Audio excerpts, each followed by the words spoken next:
All right, everybody. How we doing? How we doing? Welcome to Board Game Nation's very first live stream. We're going to cut the countdown timer off a little bit because I was tired of hearing that song. I'm sure you were too.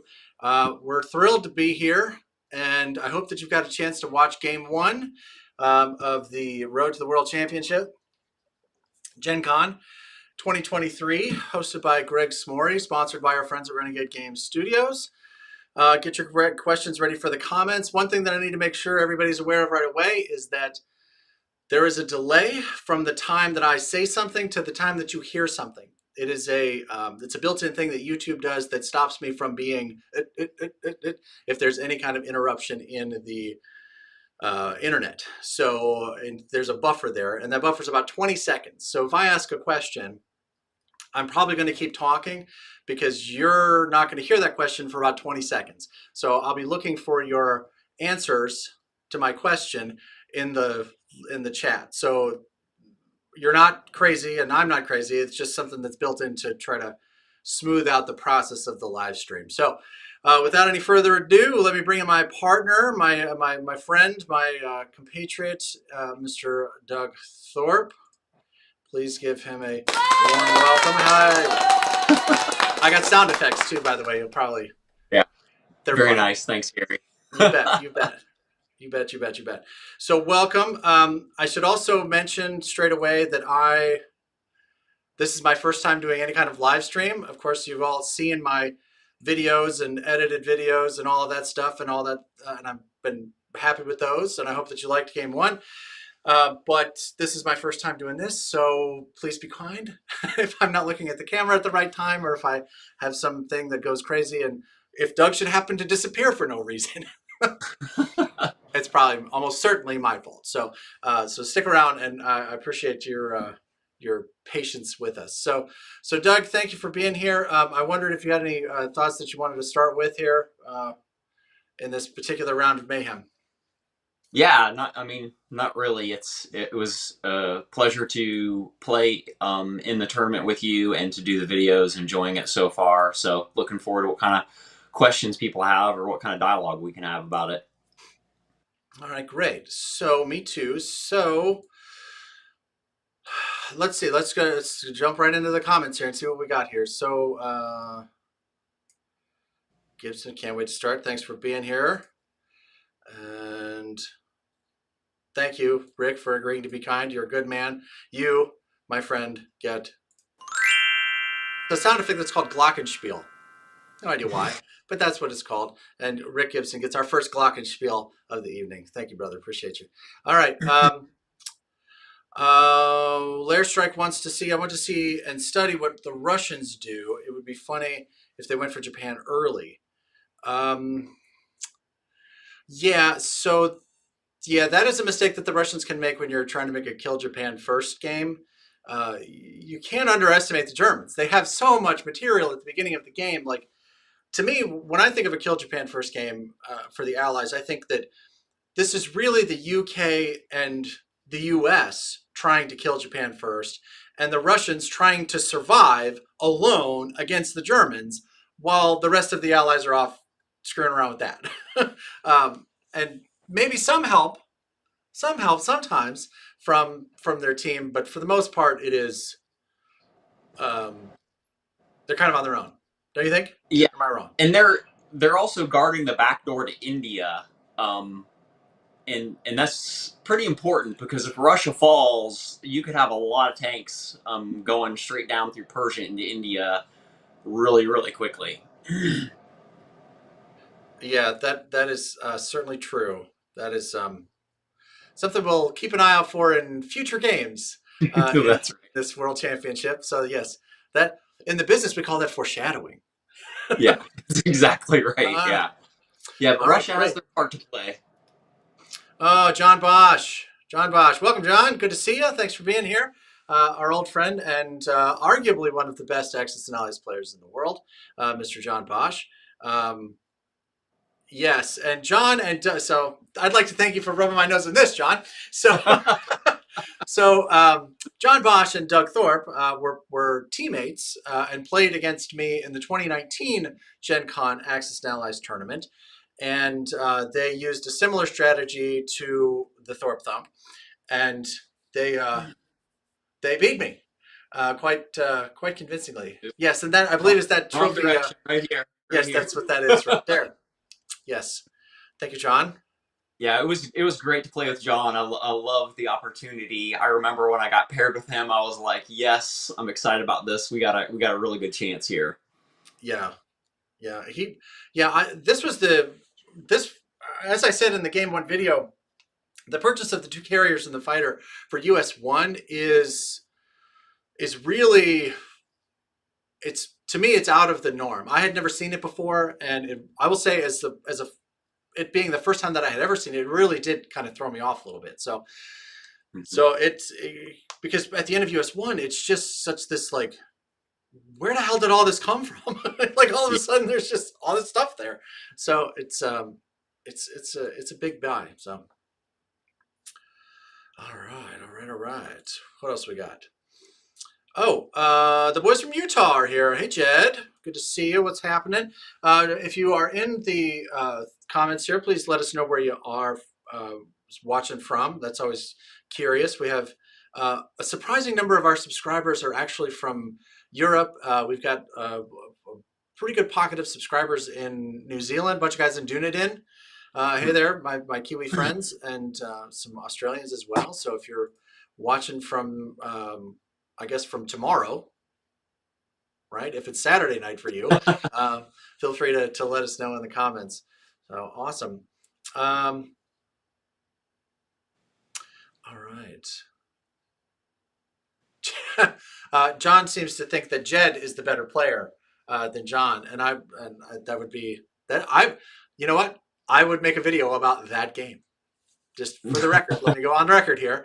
I've said it to the internet now. It must be true. It's been on the internet, so so there you go.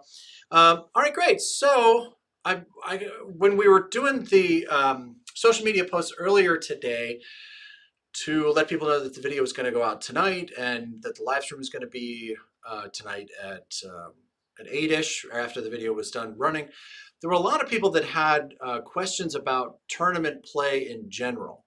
And I'm curious if there is anybody out there that has those questions and what those questions might be. So while they're working on that and the 20-second delay does its thing, I will say that tournament play is different enough from casual play that it really it changes the game, like entirely changes the game, and not, I don't think, a bad way. I think that it makes it kind of an interesting. I don't know. To me, it's a variant. Maybe that's a better way to say it. I don't know. What do you think? Yeah, I've gotten really accustomed to tournament play, and I enjoy it. When I went to Gen Con for the first time I played in a tournament, 2017, it was a steep learning curve, and really focusing on those victory cities is key.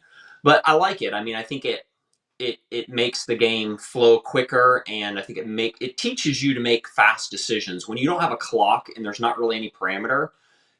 You're not planning ahead. You're not thinking about what you're going to do in the other guy's turn. It's like, okay, Japan's done. Now America's going to think. America's done. Now Russia's going to think. And there's always an element of that, right? Because you have to see what the other guy does and where everything lands at the end of the round. But you should have an idea of what you're doing early, and it just kind of forces that. So it's interesting. I like the format a lot. Yeah, so do I. So one of the points that I made in the introduction for the video was something that Rick is referencing here. The idea that playing tournament rules in casual play makes the game more accessible. Because as I said in the video, like, telling my wife, hey, I'm going to start at 10 o'clock in the morning and don't wait up, like, that's a hard sell, you know? And Mm-hmm. my kids are grown, right? Like, you got kids that need Saturdays with dad, and all of a sudden you're going to tell me that you're going to be gone for an unknown period of time. I think it's a lot easier to be able to say, hey, I'm going to go play from 10 until 4 and Yeah. play a really engaging game of Axis and Allies and still have time to hang out and discuss it and then be done, right? Like, that to me makes the game so much easier to organize, right? And if you're a game shop that wants to try to put a game like this together, right? Like knowing that it's going to, that you could set a set window of time for it, I think that makes a big difference. So, Yeah. Yeah, I want to throw in a little sports analogy here. Hopefully this will work for a board gaming community, but I like to play Ultimate Frisbee. And if you know Ultimate Frisbee, it's like Frisbee football. You'll get a pickup game of Ultimate Frisbee going, and there'll be 12 people on each team, and you might touch the Frisbee once in a game. So I did that for a long time, and then I actually played in an Ultimate Frisbee league where it's like you actually have a team. There's 7 people on the field at a time. There's certain parameters, and it changed the way I looked at Frisbee. And there's a time for the game of 10, 15 people on each team, but it's just a different way to play. But I actually prefer playing Frisbee with 7v7 now rather than just, hey, you know, 7 people never got the Frisbee passed to them because there's too much going on. So I mean, it's different, but it's similar in that, yeah, if you just have this game that's like, I can spend an hour and a half on my turn, and it just goes on forever and ever, and things aren't moving forward, it changes the game, and I think for the better for the most part. yeah, I'll be interested to see how many people are willing to give that a try. Um, so, I mean, I put the rules for tournament play in the description of the Game One video, and they're in the description for this. This, of course, will be available after we're done, so people can watch that. But it'll be interesting to see how many people give that a try. Apparently, Rick is already doing it with the 1914 rules, which I think is very cool. Strike here has an interesting question. Does it change the theory? Um, and and by theory, I guess you mean like overarching strategies. Um, do I need to make a video for tournament openings and strategies? Let me add that to the list. So I don't know. I'll let you start with it. I'm sure you've got a formed opinion here. Yeah, I mean, absolutely. You have to have a. We talked about this in the first video. You have to have a goal. You have to have a target, and you have to move toward that target. And you have a certain number of rounds to achieve your goals. Is one of the biggest things that I think it changes. You have to streamline your play. I think it makes certain areas on the map less strategically important for sure. Such Because when I as used to play when I was young, it's just like you're just trying to gobble up as much territory. I've had games where I've lost all of Africa as the Allies, lost the UK capital, but you can win the game. So you have to have a tight strategy plan. You get 5, 6. I think I had one tournament game where I had 7 rounds, but you have to plan for less than that. So it definitely changes the openings and just the way you play every step throughout the game. yeah, I agree 100%. I think that it lends itself to much more direct strategies. Yeah. And I think you're right. I think the Allies losing Africa. I mean, if you've got a choice to lose or not lose Africa, of course, don't lose Africa. But Yeah. it's certainly not. I will say this from the Axis side: it is not worth the investment to go after it more than once, right? So you got like that in 42. You have that opening move to go to Transjordan, or if for whatever reason your bomber's still alive in Ukraine, you can go and land in. You can go after Egypt. But Yeah. if that doesn't if that doesn't work the first time, it's it's probably not worth going after if there is anything possible better to do. Like if you got a battleship and a transport down there and they're not doing anything else, well, yeah, you might as well shuttle a guy and an artillery over, no big deal. But if they have anything better to do, then you're probably going to want to do that.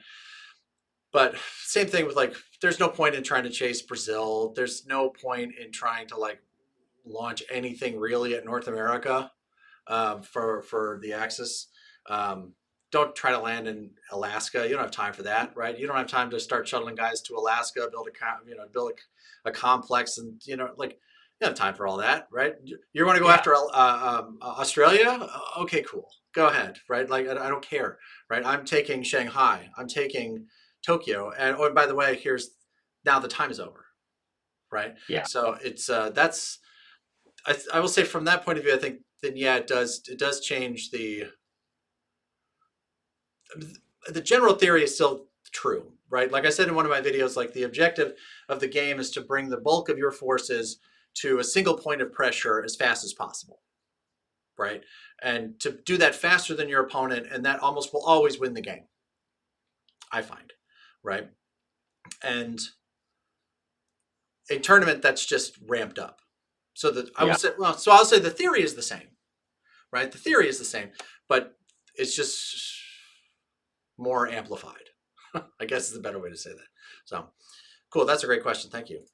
Um, Rick's. I'm hoping Renegade invests in more theater level variants. I think XSNI system lends itself to theater level operations. So funny you should say that. Big news this month from our friends at Renegade. Um, so Guadalcanal is back in production. It is still in pre-order, but it's actually at the manufacturer now, and they are printing fresh copies of Guadalcanal. Where's my sound effect? Right? And that's cool, but maybe even cooler than that is North Africa is also at the printer right now. And I had to get special permission to be able to tell you that. Because that Is this a is reveal? Is this a brand? Is this a secret? it was until just now. So yeah, Yeah. it is. So that's very cool. So we're really excited about that, and I think it does certainly lend to what Rick is saying here in terms of more theater specific. And then I'm also really excited about the GI Joe game. I know that like it's not designed for like adult play necessarily, but like we all grew up with GI Joes, right? Like that's if I could play Axis and Allies and Joes at the same time, like that's fun, right? And it's going to be great for like when my grandkids get older, like I can teach them, right? It's going to be a great way to do that. Douglas, welcome to the chat. Um, so that is also theater specific because I believe the name of the game is actually the Battle for the Arctic Circle. I think is what that game is. So between that and Guadalcanal and North Africa, I think there's going to be a lot of that. I don't know, and this is a true story. I don't know. But I'm very much hoping that Anniversary is in the mix, or some version of Anniversary. It'd be weird to just call it like for it to still be called Anniversary because it may or may not. Like, I mean, I suppose every year is an anniversary, but it would be weird if it was like the 52nd anniversary edition. That doesn't make any sense, right? So I think that there's I think there's a lot there that can be worked on. So that's a good question. So I hope that is happening, and I know that it's happening because that's exactly what we're doing. He had another good question. Rick, you're full of the questions today. I like you. You get. You know what you get? Your second Glockenspiel of the evening. Holy cow! Holy buckets! That's amazing. All right. Do you two gentlemen find that 42 to be the best for tournament play as opposed to anniversary or global? I'm going to give this one to Doug because I played in an anniversary tournament once. I've not played in a global tournament. Um, but I will say that I prefer anniversary to play casually. I don't, I can and have enjoyed playing global, but I don't love a 20-hour game. So that's a struggle for me. But I don't know. What do you think for tournament play? That's a good question. I have played 42 more. I have, um, played anniversary tournament. I played actually a global tournament at the same time we were playing in the World Championship, in at Gen Con, last year. I was playing in the global tournament also. I mean, I have to say, I was totally like a fifth wheel. I was like sitting there watching the experts play while I like, hey, do you guys need me to roll some dice? I mean, that was about my Right. my contribution. They're strategizing, and I'm like watching the board and stuff. So kudos to them for putting me on their back and carrying me across the finish line. But it was a lot of fun. Yeah. So yeah, I like Anniversary a lot in tournament play. It's really good. I have won an Anniversary, but haven't been as successful. But I still think it's a more balanced game. I really love the element of Italy being in there. I think there's a reason why a lot of players find it to be their favorite version. Maybe that or often even global. For the larger experience. So yeah, I like the thing I do like about 42 second is it is nice to just play a smaller version sometimes. there's not quite as much going on, and you can focus a little bit more on things. But I don't really know if I'm answering the question directly. I don't know which one I prefer. So here's what I would say when it comes to tournament play. Pardon the rhyme. The time limit on the global game is 10 hours. So best case at Gen Con, it was a 4-day tournament. This thing starts on Friday. So you really have Friday, Saturday, Sunday to play. So best case scenario, you could get three games in, which limits the number of people that can be involved. Because all of these tournaments are single elimination tournaments. This was a question that came up in some of the social media posts earlier today. They're all single elimination. So it's lose and then go enjoy the rest of the convention. It's really kind of how it works out. So just from a time limit point of view, I think that 42nd edition allows for more people to be involved, which I think is important. So I think there's going to be a lot more people playing at the event in 24 than played in 23. So I hope anyway. So we'll see. I will say that I would love it if they re-released Anniversary and then the World Championship was settled over Anniversary next year, right? Or if it was settled over, even if it was settled over like North Africa, or like if it was something new every year, right? Because like you could be an expert at 42nd edition. Hey, what's up? That's me. I'm an expert at 42nd edition, right? But if I sat down to try to play in a global tournament, I would get crushed. I don't have any doubt of that. Well, against novice Axis and Allies players, I'd probably do okay. But against people who have played in tournament after tournament, like Carl, who just showed up in the chats. Hey, Carl. I believe he has a garage full of Axis and Allies trophies. Probably. Yes, if you're looking for somebody to play in Wisconsin, Carl's your guy to take lessons from. There's another one of the guys who's got to be in the top 10 in the world. So I appreciate you guys all being here. In my first finals at Gen Con, Carl took the prize. Came in second. Yeah, I learned a lot. Learned a ton playing him. Oh, absolutely. Yeah, to me, it's either win some or learn some, right? That's the thing, right? Yeah. And I've done my learning, and I've won a little bit. So yeah, I would love to see a rotating title, personally. Yeah. But we'll see how that goes. Hey, it's Shannon Merritt, everybody. Hi, everybody. Shannon Merritt just snuck into the live stream. Hey, what's up? What's up? I don't have any trophies. Not Axis and Allies. None whatsoever. Hey, Shannon. Hey, man. How are you? Good. Good to see you. Oh, wow. Thank you very much. You can hold on to Captain Picard for me. Yeah. Awesome. Well, cool. So feels the same. There you go. It's perfect. Okay, anyway, It's hi. perfect. Hey, everybody. He wanted to stop by and say hello. Yeah, I saw the live on-air recording silence thing, so I figured I'd walk in. Appreciate that. So, right, there's a recording sign outside. So I'm like interrupting at the wrong time. Right? You're doing great. Okay. I appreciate you being here. There's a chair over there, though. Okay. All right, great. Well, I thought I was supposed to come in and just like No, you're doing great. Oh, okay. Anyway. Here, you know what you get? What? What's that? Thank you. Hello, everybody. Just wanted to say hi. Shannon Merritt. I couldn't do my first live stream without Shannon Merritt showing up in it. It's because he's in like half of my videos. So that's cool. So thanks for being here. Not quite a garage full. That's Carl. That's just a dirty lie. It's a dirty lie, and I don't appreciate it. All right, you got a garage full of these trophies. I've seen it. All right. Is there a release date? We do not have a. I don't have a release date for this. The co-design. So Larry Harris was one of the designers, obviously one of the lead designers for this game, but he partnered with Matt Hara, who's the lead game designer for Renegade Game Studios, and they designed the game together. And apparently, Matt has some deep history with history. Sorry, that was a terrible sentence. Has a great deal of knowledge about the war and the equipment that was used. And apparently when Matt and Larry started talking about it, it was a 3.5 hour, like, do we involve Jeeps, or what type of Jeeps, and how would they go, and would they be faster than this kind of Jeep? And it was a whole like complete nerd fest. So Larry was very comfortable apparently with Matt being involved. But I do have a little bit of news, and it's been posted a little bit around today.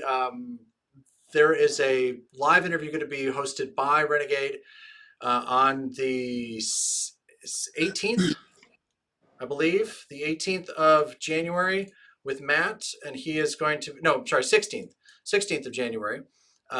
It's going to be hosted or it's going to have Matt, and he's going to be talking about everything North Africa. So he'll have all of those details there. The link to that is in the description for this live stream. So when we're done here, if you click on that, you can click on the bell and get a notification so that you'll be notified when that starts, or like 30 minutes before that starts, like you did for this one.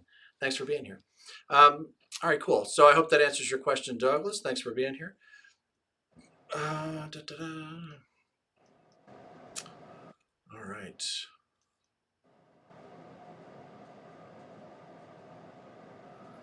All right. Yeah, I think here's why I like Anniversary, because it is, I think, the best balance of complexity and time commitment, right? Like, Yeah. It's got just enough like of the world, like 42 is good, but it's a little small. Mm. It could be just a little bit bigger, and that's kind of what Anniversary feels like. It feels like it's just a bigger enough to be fun and engaging, but not like overwhelming like Global can be. So, but yeah, that's what I think. Yeah. Great. All right. Oh, Rick, you're my hero today. I'd be curious to hear your thoughts on the balance of tournament rules for 42, and is this bid supposed to address the balance issue? So that's a really interesting question, and I'll let Doug start here because I think you've got a different perspective on this than I do. Okay, let me read the question here. And is it the bid supposed to address balance issues? So I came into 42-second tournaments, right. I think it was the first time I played at Gen Con was the first time that Larry Harris's tweaks, the 3.0 was released. And so someone could probably speak more intelligently to the history of it. My understanding is the bids used to be like 20 to the allies or something like that to balance the game. It was horribly imbalanced. I think it did a ton. I think the balance did a ton to fix the game, and I think it's way better. I don't. The I think it'd be 3.0, hard. you mean the 3.0 setup? Yeah, yeah. To be clear, yeah. Are there complaints with it? Are there issues with it? Sure. Like nobody likes to lose the bomber from Germany. There's issues with it. I think it did a lot to balance the game, and I think the bid goes further to balance the game. I don't mind the bidding system. I like it. I enjoy it. I think it gives basically it leaves the decision in the hands of the players. Who do you end up with? Where do you put the material on the board? What is fair? What are you willing to give away? What are you going to try to take? So overall, I like it. So I don't. I'm sure there's plenty of other ideas out there and other ways to solve things, but I don't have a problem with the system. I think it does a lot to address it, and I think it's good overall. Yeah. So here's what I think. The idea that the bid system is designed to fix any imbalance is a matter of perception.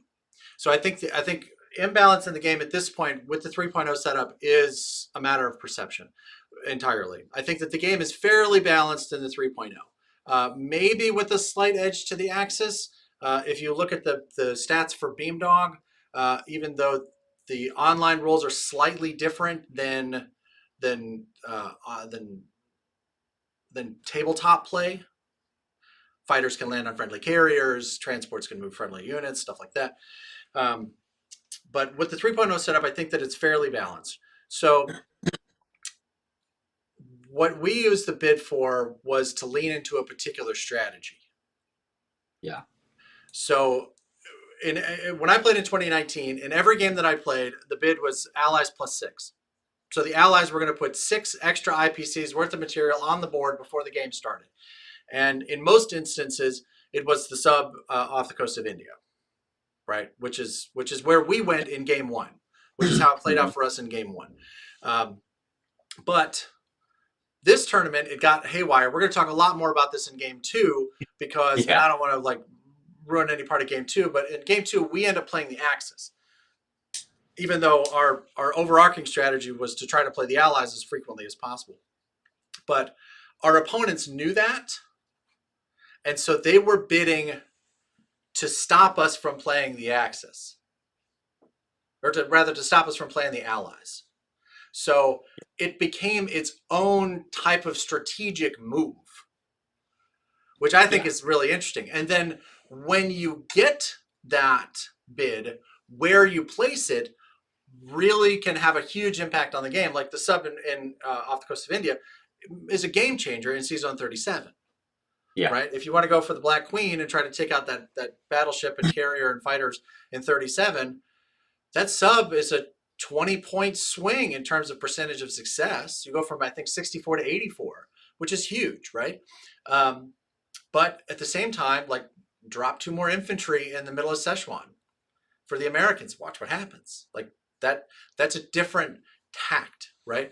Or give the British another sub, or give the Americans a sub in Sea Zone 10, right? Like, what happens when that, like 2 more infantry in Egypt?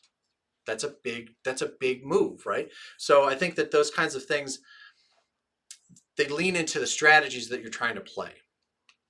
So I don't know that there's a balance problem with 42 once you get to the 3.0 on the tabletop. So, but I think that the bidding is a really interesting aspect, which I think is fun. So. Yeah, it's like a game in and of itself, and there's been times when I've gone in and said I'm going to try to be the Axis, and it didn't go that way, or gone in and wanted to play the Allies and it didn't go that way. So, you have to be flexible, obviously, but yeah, it's like a mini game before the game. Right. Yes. So this was one of the questions that we got, that I got when we were posting earlier, was how do people get into the tournament? So the tournament happens at Gen Con, which is in Indianapolis, and it is usually either the last weekend of July or the first weekend of August. In 2024, the dates are August 2nd through the 4th, or the 1st through the 4th, something like that. It's that first weekend in August. It's a ticketed event, so you buy tickets in advance, or if there are spaces when you walk up, you can buy tickets when you get there. I wouldn't bet on that, though, because these events are pretty popular, so you usually want to try to buy your tickets in advance. But you also have to have a pass to Gen Con. So you have to buy the Gen Con pass and then the ticket to the actual event. So Greg Smorey runs this event and has for, I believe this was his 30th year, if I'm not mistaken. And in the past, most of the events are like, I don't know, they're $10, $15, something like that. I don't know what's it cost to play in their local tournament. $15? Yeah, it's something like that. It's a little higher for global, tiers on down. But the World Championship was 25, and there were lots of prizes. I mean, I think everybody left with a game and all kinds of swag that Renegade put up, and so there was a little bit more money for that. But I didn't really mind that. To me, it seems a little weird to, like, I spent hundreds of dollars on the Gen Con 4-day pass. I traveled there. I got a hotel room. Like, if you told me that the ticket to get into the thing was $40, that would not be the thing that stopped me from playing. But yeah, so you don't need an invitation or anything like that. It's a ticketed event. You show up for it. It's a lot of fun. I recommend getting tickets in advance. So, all right. Robert Phelps tells us that it is always the first weekend of August. The Garrison is here. Hey, what's up, man? Anniversary is indeed my favorite print. Having said that, the BBR variant is absolutely hands down superior. So I have not actually had the opportunity to play BBR or that's the Sired Blood property. I haven't had a chance to play that. I've seen it. I've seen the map many times. It looks amazing, and the game looks amazing. I will absolutely make an effort to play that game. Have you played the BBR, Doug? I have not. No. Yeah, it's a whole separate kind of rule set. It's clearly Axon's mechanics, but Yeah. it's like base mechanics. But there's lots of overlays, and it looks like a lot of fun. So I'd love to give that a go. Thanks for being here. Who else we got? Yeah, so Jed's got an interesting point here. I'd be curious what you think about that. What was he said? Yeah. Oh, here it is. I still think that the World Championship should be global, since it's the most complex version. To me, it's like giving the Super Bowl trophy to the college champions instead of the winners of the Super Bowl. No. Sorry. I think that they're different games. I think that they have the same basic mechanics, of course, but they're different games, and I think they require different muscles to play well. I think that there are very good global players that would not do well in the 42 tournament. I think there are very good 42 players that would not do well in the global tournament. So I think that they're different things, which is why I said before, I think it'd be great to see that rotated, right? But I think playing a world championship for global in 3 days is not plausible. It's not plausible. So I would I mean, unless there are a series of qualifying events, right? Then I think that's. I don't know how you would do it otherwise. John Bosch has got a great point here, which is that it's the difference between sprinters and marathons, right? Yeah, I was going to say that it's not. I think to say it's more complex, therefore it's like the real Super Bowl. Like complexity isn't the only factor there. Yeah, it is more complex, but I don't know that something should get a trophy just because it's more complex. Yeah, I like the idea of the World Championship being an anniversary. You know, if there were one game it had to be and it wasn't any others, I would probably pick Anniversary Edition. But you know, that's hard because it's not in print. But yeah, I think they're different. I hope Renegade is watching. I'm sure they Yeah. are. I know they are. Hey guys, everybody wants Anniversary. They already know that. I'm sure they know that. That's not. I'm sure. Yeah. So this is like, I wouldn't have a problem if it was over Europe, right? Like, let's play Europe for the World Championship this year. Let's play Pacific, right? I think that, to me, like, that's how you show the best players, right? If you can win in different events, right? Then I think you're probably demonstrating that you're, if you want to be able to plant your flag and say I'm the best access novice player in the world, which I do not believe that I am by any stretch. I know I'm not. Right. So Shannon is still here, and he held up a sign a second ago to reiterate that 42 second edition is the closest version in print to the classic. And I think that's probably true. I think that's probably right. So I think that there may be some validity to the argument that if that is the core or the root of Axis and Allies, then staying as true to that as possible has some value. I think that's an interesting thought. Robert's got an interesting question here.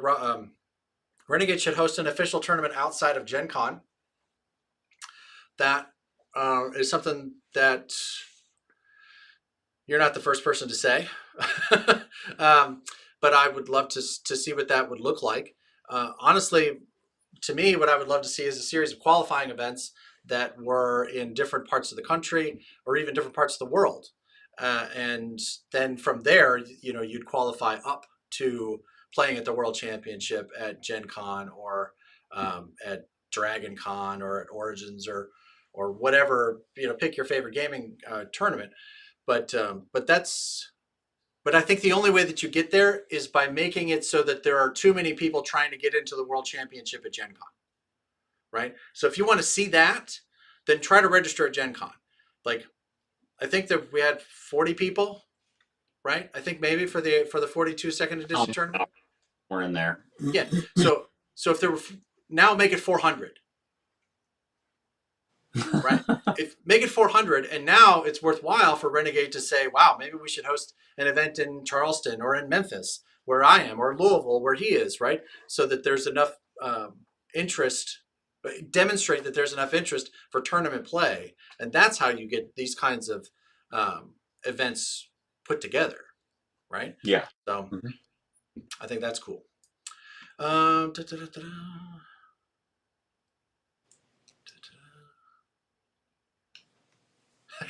Carl, I knew it was true. I need a bigger garage. I told you. I knew it. Don't lie to me, Carl. I know the truth. My fellow Wisconsinite. All right, my man. Thank you for being honest, Carl. You're a good man. All right. Um,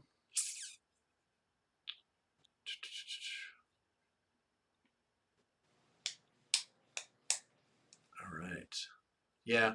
So yeah. So what? So here's my. I have got a couple of questions for you guys out there. Um, did you guys have any questions about the game? Well, first off, if you watched game one, the video, please put your favorite emoji in the comments. I need to know how many people actually watched the game one video before showing up for the live stream. Or did you skip that because you're too good for us and you jumped right to the live stream? So, because that's going to be a really useful piece of information. I watched it. Doug watched it. Thank you, Doug. He was in the damn thing and he still sat and watched it from beginning to end. And that's why Doug and I are friends. That's right. That's how you do it. That's right.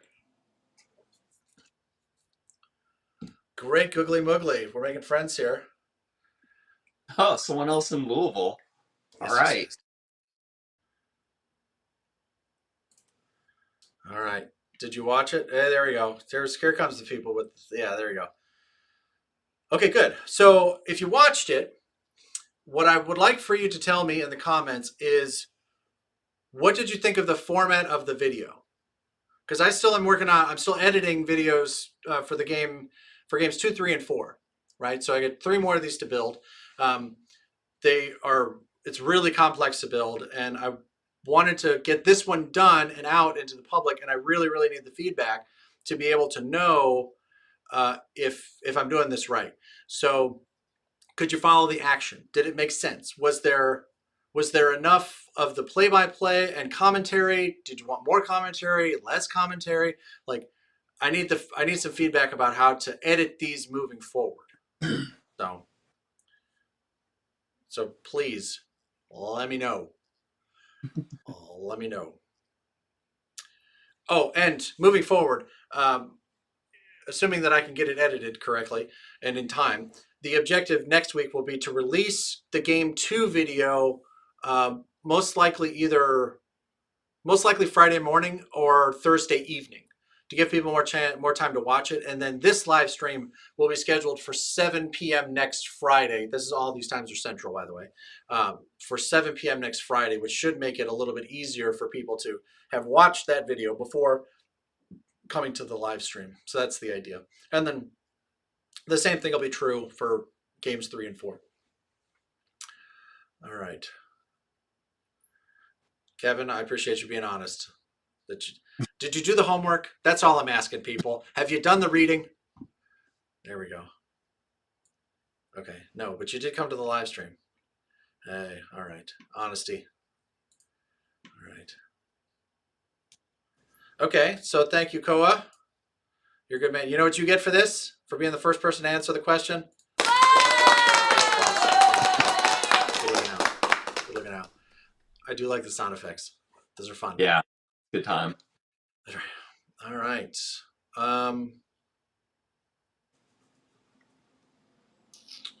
So with the 2024 tournament on the horizon, I'm curious how many folks here are planning to attend the 24 event, or are you going to any other Access and Allies or Access and Allies related events this year? What's on your calendar for 24? I always try to go to the spring gathering. Yeah, so for anybody that doesn't know, Greg Smorey hosts an event in Wilder, Kentucky, which is just south of the great city of Cincinnati in northern Kentucky. At a Holiday Inn there, he puts on a 2-day event. Yeah. Is it Friday, Saturday? Yeah, all day Yep. Friday, all day Saturday event, and it's usually Father's Day weekend. It seems to fall on Father's Day weekend on a pretty regular basis. Um, thank you, Jeb. Appreciate that. Okay, you know what you get? A little glockenspiel. That's for you. That's for you, Jed. Thanks, brother. Appreciate it. Oh, so you want the live stream only? So you would want us to walk through it live? Is that what you're asking for here? Clarify Maybe that send for me, would you, Doug? live stream only. Yeah. So I mean, I could. Uh, yeah, Gen Con Gen Con is always in Indianapolis, or at least it has been for the past 25 years, something like that. It used to be in Milwaukee, Wisconsin, and I grew up just south of there, so I actually went when I was like 10, and when it was in Milwaukee, but it radically outgrew the space of Milwaukee and moved to Indianapolis after that. So yeah. Yes, it does end up being a good excuse. So Rick, Rick says it's a good excuse to go out for the dads. And that it actually it actually works out. My son lives not 20 minutes away from where this event is held. So I live in Memphis. This is in northern Kentucky, which is where also happens to be where my son lives. So it works out perfectly because I drive up there for Father's Day. I play with the guys on Friday and Saturday at this tournament event, and then Sunday is Father's Day, so we get to hang out on Father's Day. So that's always a lot of fun. All right. You can find John Bosch, apparently. He's going to be at Gen Con. You're coming to Gen Con. That is good news. John has this great tradition of dressing up as MacArthur. Thank you, Shannon. Yeah. As MacArthur, he's got the pipe and the glasses and the uniform, the whole bit. It looks great. And then he's coming to the Spring Gathering in Kentucky, which is good. And then he'll be playing BBR in St. Louis, Chicago, Atlanta. Oh, and you're playing in the Young Grasshopper events in Ohio. Where in Ohio is that? John, let me know. And then in Utah and in California. I know where those events are. All right.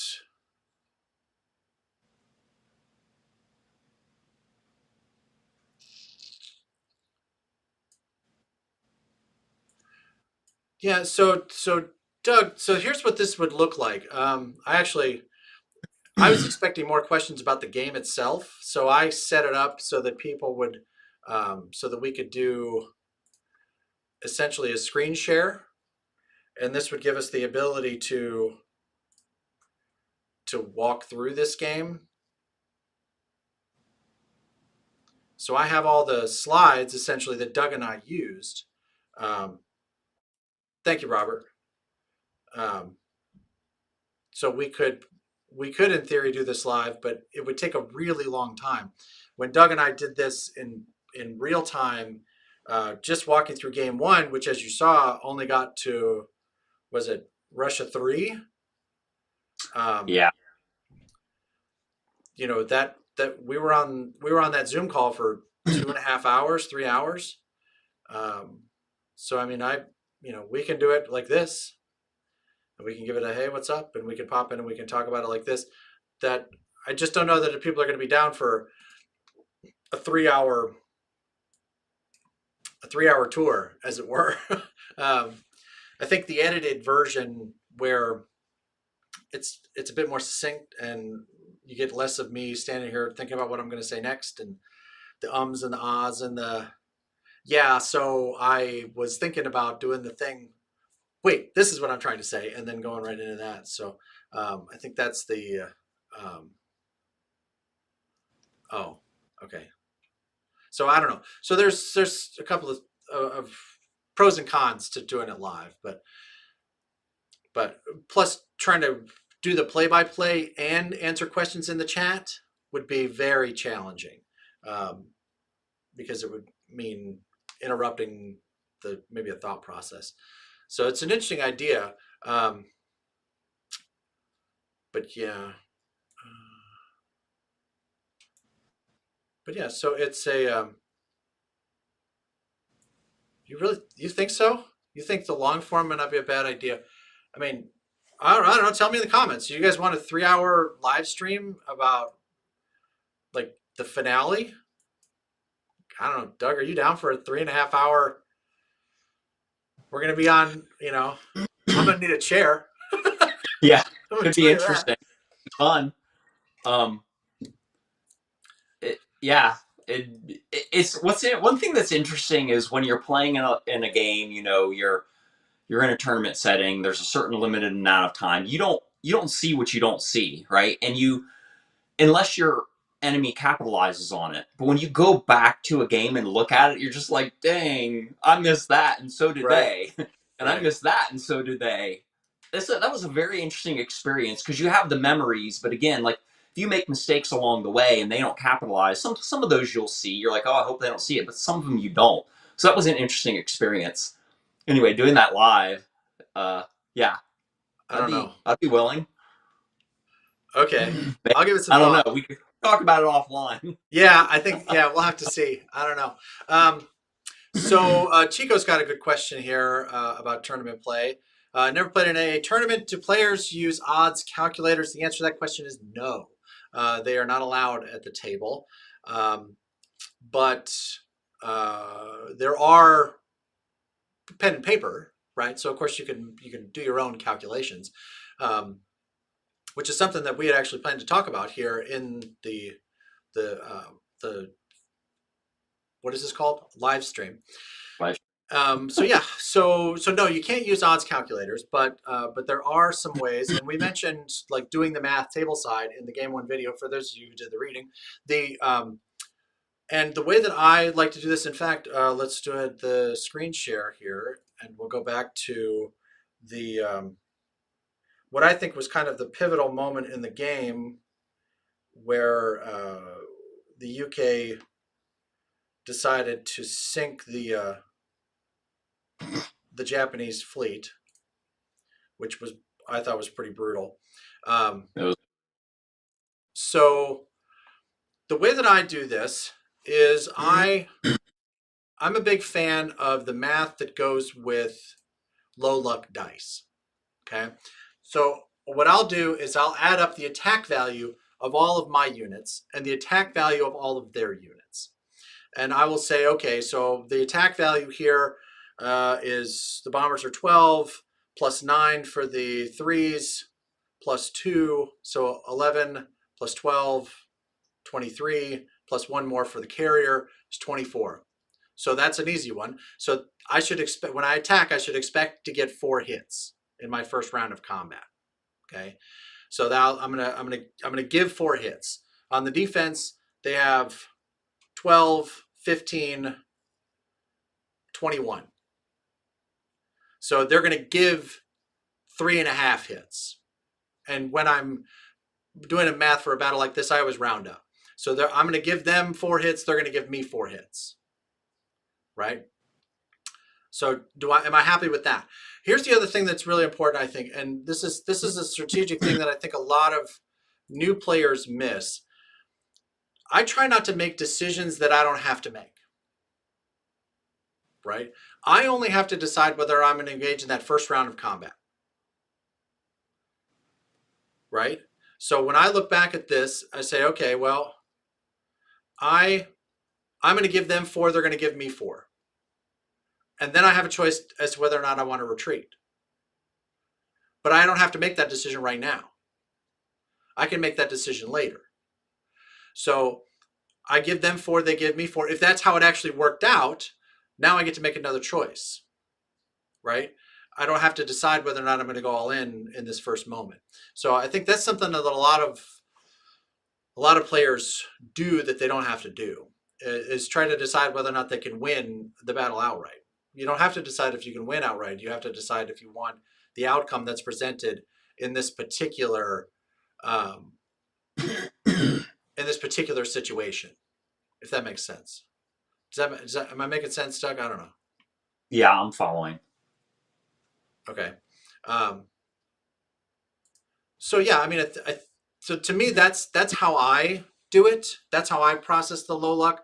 And then if that's how it played out, then great. Then I subtract. Where would they put their 4 hits? 1 in the battleship, 2 in the destroyers. Maybe they lose the carrier. Maybe they lose the cruiser. Whatever the situation might be. But whatever happens, now it's another round of combat, and we make that decision again. Do I want to continue with this fight? I add up all my attack. I add up all their defense. Do I want to And am I still going to take another 4 hits? Can I take another 4? Do I want to take another 4? When the likelihood of giving them 3 or 4 or whatever the math says that I can give them. So that's kind of how I think about it. But Doug has a different, a slightly different method.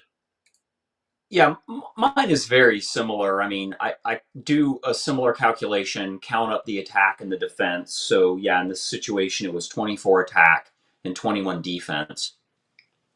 I do factor in the number of hits that each team can absorb because I think that's significant. Now, in this example, it's 8 hits each. Japan has the soak on the battleship. Important to remember that. But you can have battles where maybe the attack and the defense are very, very similar. Maybe it's 20 and 22. But if the team that has the 22 has like 3 or 4 more hits based on the type of units that are on the board, that can be significant. So, and I think we saw that a little bit in the very final combat in this particular game. It was so lopsided toward us, the Russian attack against the German column there. But we just had so many more, like, whatever you want to say, hits that we could soak or hit points, that you can. So anyway, I think it's important to factor in that as well. The other thing, this battle again, if you watch the video, it went pretty strong one direction. For those of you who didn't watch it, I won't tell you which direction it went, but like Britain really, in my opinion, didn't have much to lose because it's worth at this point in the game sacrificing, even if they would. And I think I actually maybe say this in the video itself. Even if Britain lost everything, it would have been fine. Yeah, there you go. The outcome went really strong in our favor in this battle. Didn't expect that, but even if it would have been completely equal and Britain wouldn't have had a navy left over, again, Japan's navy is reduced to a carrier and 2 destroyers, and America has 3 carriers. A cruiser, I think a sub and a destroyer at this point, a battleship. I mean, it's just so. So anyway, I think there's the actual math calculation, but then there's also the what position does this put the other player in?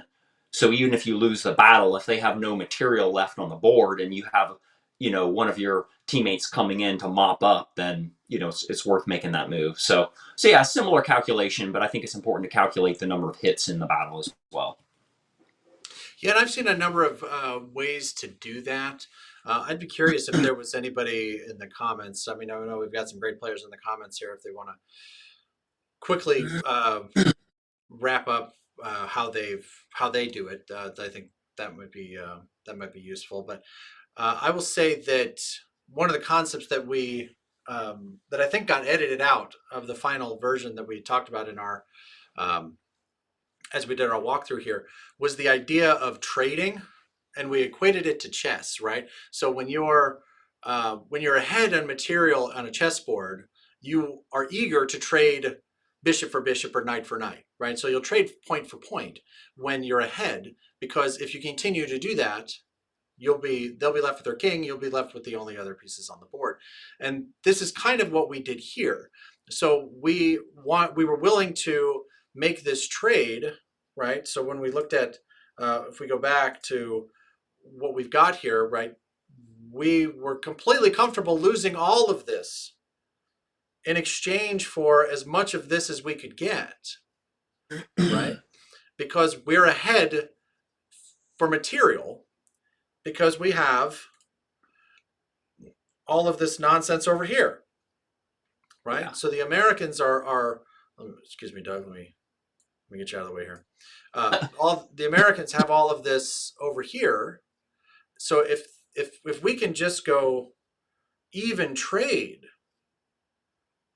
then we're golden in this battle, because there's so much more material coming in from the Americans. So once we got ahead in a material point of view, then this became a no-brainer.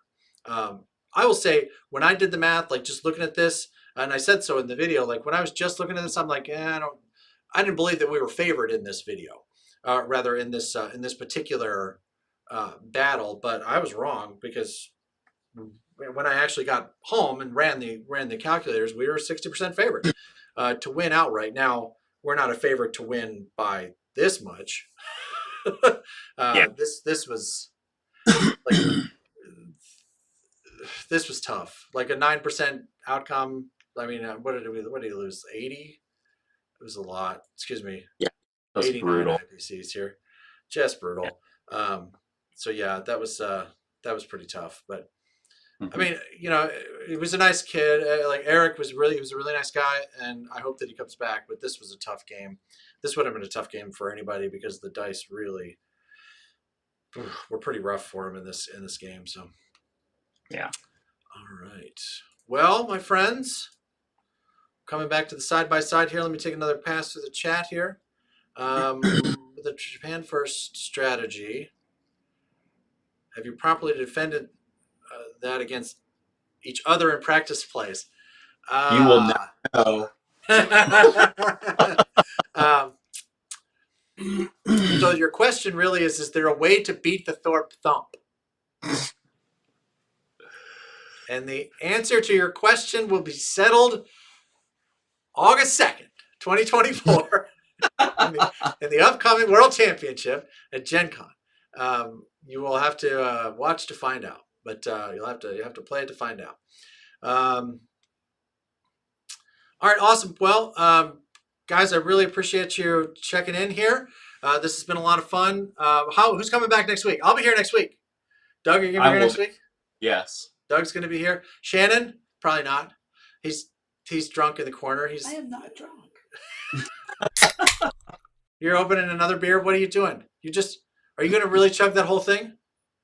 Oh my god! Again? What are you doing? I thought that was him on the. I thought that was him. Sorry. All right, awesome, guys. Well, thank you so much. We will see you next time. Doug, thank you for being here this evening, and make sure that you like and subscribe to the channel so that you can be notified. I will go ahead and schedule the live stream for next week so that folks can click on that and click the bell to get notifications. So that should be up probably tomorrow.